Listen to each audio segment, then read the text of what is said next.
Okay, welcome to Japan, turn 3.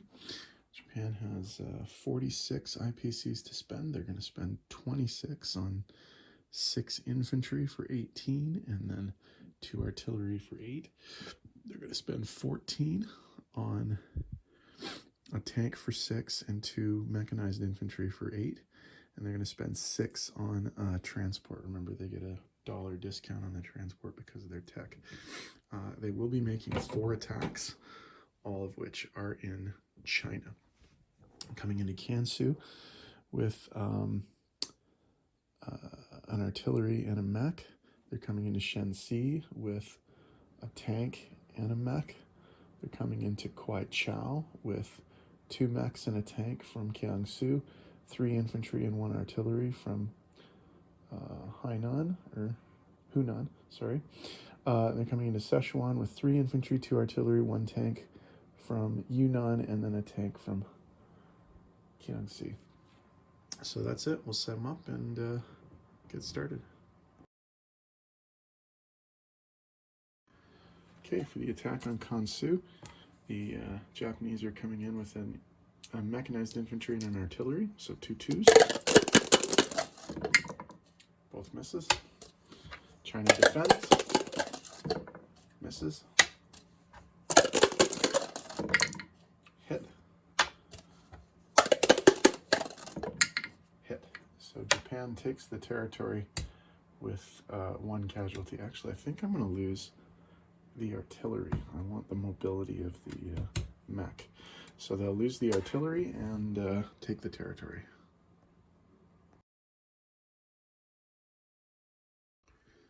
Okay, for the attack on Shenxi, the Japanese are coming in with a mech infantry at 1 and a tank at 3. Hit. China defends and misses. Japan takes the territory with no casualties. Okay, for the attack on Kwaichao, Japanese are coming in with 3 infantry at 1, a mechanized infantry at 1, a supported mechanized infantry and an artillery at 2, and a tank at 3. 3 hits, they only needed 2, so the battle's over. China defends with an infantry and an artillery, and does not kill anybody, so territory taken, no Japanese casualties. And finally, the battle for Sichuan. Japan's coming in with an unsupported infantry, 2 infantry supported by 2 artillery, and 2 tanks. 1 hit, which is all they needed, so the battle's over.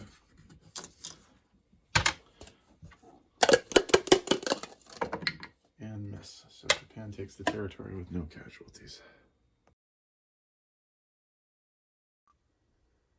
Okay, in terms of non-combat moves, the artillery from Kiangsi is going to move into Guangxi. 1 of the infantry from Guangxi is going to move into Kiangsi. 2 infantry and an artillery from Guangxi are going to move to Yunnan.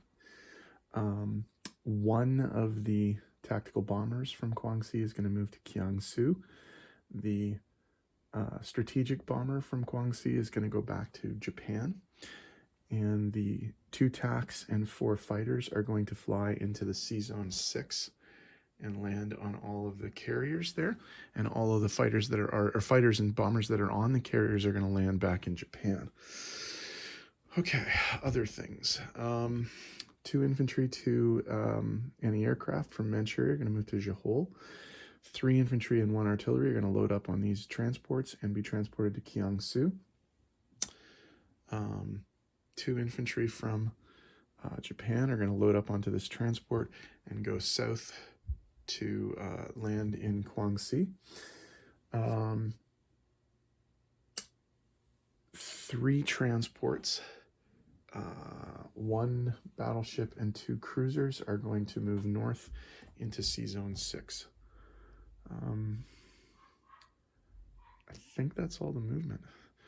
So let me tidy up the board and we'll come back with placement and money.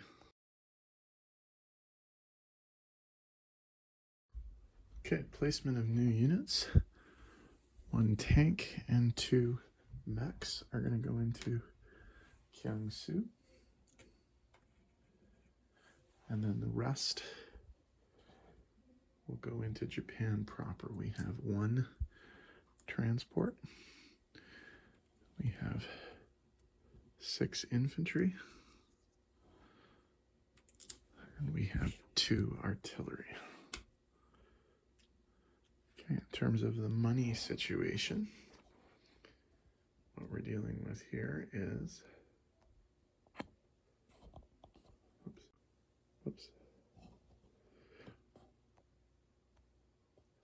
we're dealing with here is +1, 2, 3, and 4, which means, sorry, my phone seems to be shutting off all the time. Okay, so +4 means 34 to 38, and China goes down from 6 to 2. All right, so 38 IPCs plus 10 IPCs is 48 IPCs they're going to start the next turn with. So that's the end of the turn. US and China are up next.